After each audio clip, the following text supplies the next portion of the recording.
ജോലിഭാരം താങ്ങാനാകാതെ കുഴഞ്ഞു വീണ് 26-കാരി അന്ന സെബാസ്റ്റ്യൻ മരണപ്പെട്ടു. ഏണസ്റ്റ് ആൻഡ് യങ് എന്ന കമ്പനിയിലെ ചാർട്ടേഡ് അക്കൗണ്ടന്റ് ആയിരുന്നു അന്ന. കമ്പനിയിൽ ജോലിക്ക് കയറി വെറും 4 മാസം മാത്രമേ ആയിരുന്നുള്ളൂ എന്ന് മോഷണം. അന്നയുടെ മരണത്തിന് പിന്നാലെ തൊഴിലിടത്തെ പ്രശ്നങ്ങൾ സാമൂഹ്യ മാധ്യമങ്ങളിൽ ചർച്ചയാകുന്നു, പ്രത്യേകിച്ചും ടെക് മേഖലയിലെ പ്രശ്നങ്ങൾ. നമ്മുടെ തൊഴിലിടങ്ങളിൽ സംഭവിക്കുന്നത് എന്താണ്?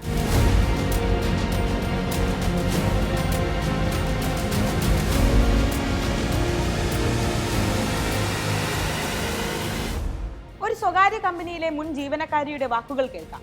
ടീം ലീഡറിൽ നിന്ന് അവർ എന്തൊക്കെയാണ് നേരിടേണ്ടി വന്നതെന്ന് അറിയാമോ?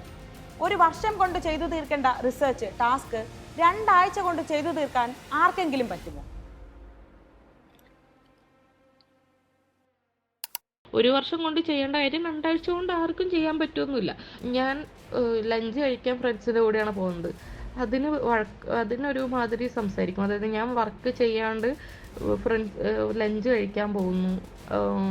ഓഫീസിൽ തന്നെയാണ് ലഞ്ച്, പക്ഷേ സ്റ്റിൽ പുള്ളിക്കാരൻ അത് പറയും. പിന്നെ അതുപോലെ ഞങ്ങൾ ഒരു 3:30 ആകുമ്പം ചിലപ്പം ഉറക്കം വരുമ്പോൾ ഞങ്ങൾ ടീ ബ്രേക്ക് എടുക്കും. അപ്പം പുള്ളിക്കാരൻ അതൊന്നും പറ്റില്ല. അതായത് എൻ്റെ അടുത്ത് ചോദിച്ചു, നിനക്ക് മാത്രം എവിടെ നിന്നാണ് ഇതിന് മാത്രം സമയം? പുള്ളി ആക്ച്വലി രാവിലെ ഒരു 9 മണിക്ക് വന്നാൽ വൈകുന്നേരം ഒരു 8 മണിക്കൊക്കെയാണ് തിരിച്ചു പോവുക, അല്ലെങ്കിൽ ഒരു 7 മണിക്കൊക്കെയാണ് തിരിച്ചു പോവുക. അപ്പം പുള്ളിക്ക് വേണ്ടതെന്ന് വെച്ചാൽ ഞാൻ അതുപോലെ ആവണം. അതായത് പുള്ളി അങ്ങനെ വർക്ക് ചെയ്യുന്നു, ഞാൻ ആ രീതിയിൽ വർക്ക് ചെയ്യണം, ഇരുന്ന സീറ്റ് എണീക്കാണ്ട് വർക്ക് ചെയ്യണം എന്നുള്ള ഒരു എക്സ്പെക്റ്റേഷനാണ് പുള്ളിക്ക്. വേറൊരു കാര്യം എന്ന് വെച്ചാൽ, ചെയ്യാൻ പറ്റുന്ന എളുപ്പമുള്ള ടോപ്പിക്സ് പുള്ളി ഒറ്റയടിക്ക് കോഡ് ചെയ്ത് വെക്കും. എന്നിട്ട് പുള്ളിക്ക് ചെയ്യാൻ പറ്റാത്ത സാധനങ്ങൾ എനിക്ക് തരും. എന്നെ ഓൾറെഡി പ്രഷർ ചെയ്ത് ഞാനൊരു മോശം മെൻ്റൽ സ്റ്റേറ്റിൽ എത്തിയിട്ടുണ്ടായിരുന്നു. ഇപ്പം നിന്നെ ഇവിടുത്തെ വേറെ ഡിപ്പാർട്ട്മെൻറ്റിലേക്ക് എടുക്കണമെങ്കിൽ തന്നെ അവർ നിൻ്റെ ടീം ലീഡ് എന്നുള്ള രീതിക്ക് എൻ്റെ അടുത്താണ് ചോദിക്കുക. അപ്പം ഞാൻ എന്താ പറയാൻ നിനക്ക് ഊഹിക്കാലോ. പിന്നെ പോരാത്തതിന് ഇവൺ വേറെ കമ്പനി നോക്കിയാലും നിനക്ക് കിട്ടാൻ പോകുന്നില്ല എന്നുള്ളൊരു രീതിയിൽ പുള്ളി എൻ്റെ അടുത്ത് സംസാരിച്ചു. നിനക്ക് കിട്ടാൻ പോകുന്നില്ല എന്നല്ല, അവരും ഞങ്ങളും തമ്മിലൊരു നെറ്റ്വർക്ക് ഉണ്ട്, അതുവഴി നിനക്ക് മീൻസ് വേറെ ഒരു സാധ്യത ഇല്ല ഈ ഡിപ്പാർട്ട്മെൻറ്റ് പോയാൽ എന്നുള്ള രീതിയിൽ പുള്ളി എൻ്റെ അടുത്ത് ഭീഷണിപ്പെടുത്തുന്ന പോലത്തെ രീതിയിൽ സംസാരിച്ചു. ഞാൻ 2 years എബോവ് എക്സ്പീരിയൻസ് ഉള്ളത് കൊണ്ടാണ് എനിക്ക് അവർ എന്താ പറയുക, എന്നെ അവർ ബെഞ്ചിലാക്കിയത്.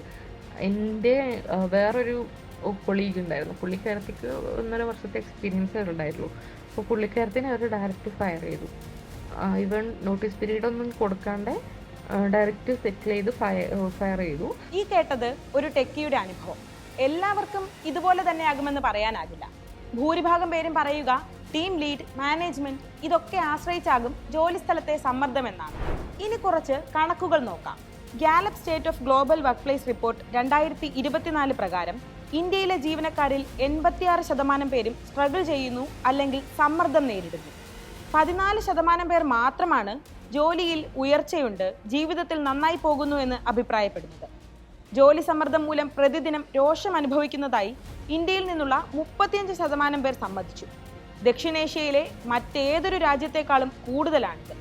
അതായത് ജോലി പ്രശ്നം മൂലം ഇമോഷണൽ പ്രശ്നങ്ങൾ അനുഭവിക്കുന്നവരും ഉണ്ടെന്ന്. ജോലി സമ്മർദ്ദം എങ്ങനെ നേരിടണമെന്ന് കുട്ടികൾക്ക് വീട്ടിൽ നിന്ന് പഠിപ്പിച്ചു കൊടുക്കണം. ഇത് കേന്ദ്രമന്ത്രി നിർമ്മല സീതാരാമന്റെ വാക്കുകളാണ്. ഇതിനെതിരെയും നിരവധി പേരാണ് രംഗത്തെത്തുന്നത്. ഇതിനോട് ചേർത്ത് വായിക്കേണ്ട മറ്റൊരു പരാമർശം കൂടിയുണ്ട്.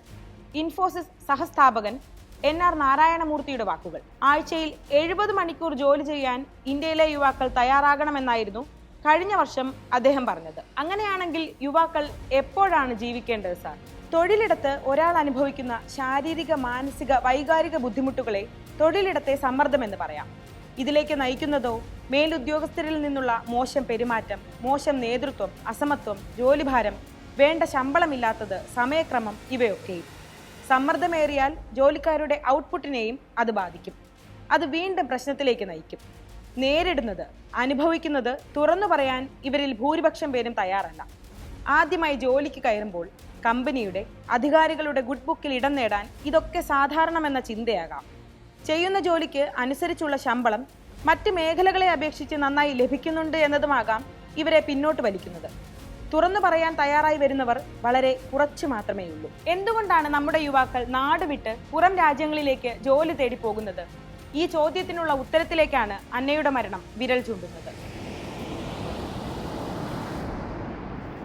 പുറം രാജ്യങ്ങളിൽ വീക്ക് ഓഫ്, ലീവ് തുടങ്ങിയവ കൃത്യമായി എടുത്തിരിക്കണം. തൊഴിലാളികളെ ഒരുമിപ്പിച്ച് ടീം ബിൽഡിംഗ് ആക്ടിവിറ്റികൾ, യാത്രകൾ, സോഷ്യലൈസിംഗ് ഇവന്റുകൾ എന്നിവയുണ്ട്. ഇതെല്ലാം അവിടുത്തെ ഗവൺമെന്റുകളുടെ പോളിസികളിലും പെടുന്നുണ്ട്. എന്താണ് പരിഹാരം?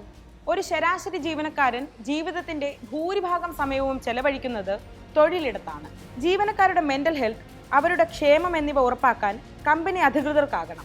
നല്ലൊരു ഹെൽത്തി വർക്ക് അറ്റ്മോസ്ഫിയർ ഒരുക്കിയാൽ അത് ജോലിയിലും നന്നായി തന്നെ വരുള്ളൂ എന്ന ചിന്ത വരണം. ഓഫ്, ലീവ് തുടങ്ങിയവ ജീവനക്കാരൻ കൃത്യമായി ഉപയോഗിക്കുന്നെന്ന് ഉറപ്പാക്കണം.